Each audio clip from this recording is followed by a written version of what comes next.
கோவை மாவட்டம் வால்பாறை அரசு கல்லூரியில் தற்காலிகமாக பணியாற்றி வரும் கௌரவ விரிவுரையாளர்கள் பணி நிரந்தரம் உள்ளிட்ட பல்வேறு கோரிக்கைகளை வலியுறுத்தி ஏப்ரல் 12ஆம் தேதி போராட்டத்தில் ஈடுபட்டனர். 2009ஆம் ஆண்டு துவங்கிய வால்பாறை அரசு கல்லூரியில் தற்போது 2000த்திற்கும் மேற்பட்ட மாணவர்கள் கல்வி பயின்று வருகின்றனர். இதில் 40க்கும் மேற்பட்ட கௌரவ விரிவுரையாளர்கள் தற்காலிகமாக பணியாற்றி வருகின்றனர். இவர்களுக்கு அரசு இந்நேரம் வரை நிரந்தர நியமனம் அளிக்காமல் தொடர்ந்து தற்காலிக வேலை பார்ப்பை மட்டுமே வழங்கி வருகிறது. இதனை எதிர்த்து வால்பாறை அரசு கல்லூரி வளாகம் முன்பாக 40க்கும் மேற்பட்ட விரிவுரையாளர்கள் கருப்பு முகமூடி அணிந்து அமைதி போராட்டத்தில் ஈடுபட்டனர். அவர்கள் முன்வைத்த 10 அம்ச கோரிக்கைகளில் நீதிமன்ற தீர்ப்பின் அடிப்படையில் அரசாணை 56 படி பணி நிரந்தரத்திற்கான நடைமுறை, 12 மாத ஊதிய வழங்கல், பணி இடமாற்றம், மகப்பேறு விடுப்பு, குழு காப்பீடு, வருங்கால வைப்பு நிதி மற்றும் அரசாணை திருத்தம் உள்ளிட்டவை அடங்கும். இத்துடன் பணிக்காலத்தில் உயிரிழந்த கௌரவ விரிவுரையாளர்களின் குடும்பங்களுக்கு இழப்பீடு வழங்கல், காலி பணி இடங்களை நிரப்புதல் உள்ளிட்டவை குறித்து சட்டமன்ற கூட்டத்தொடரில் உரிய தீர்வு எடுக்க வேண்டும் என வலியுறுத்தினர்.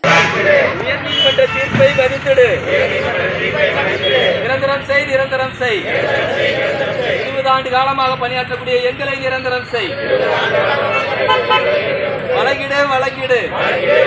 பணி பாதுகாப்பு வழங்கிடு, வழங்கிடு, வழங்கிடு. ஊதிய உயர்வு வழங்கிடு, நிரப்பிடு, நிரப்பிடு. பின்னடைவு காலிப்படைகளை நிரப்பிடு. நீதி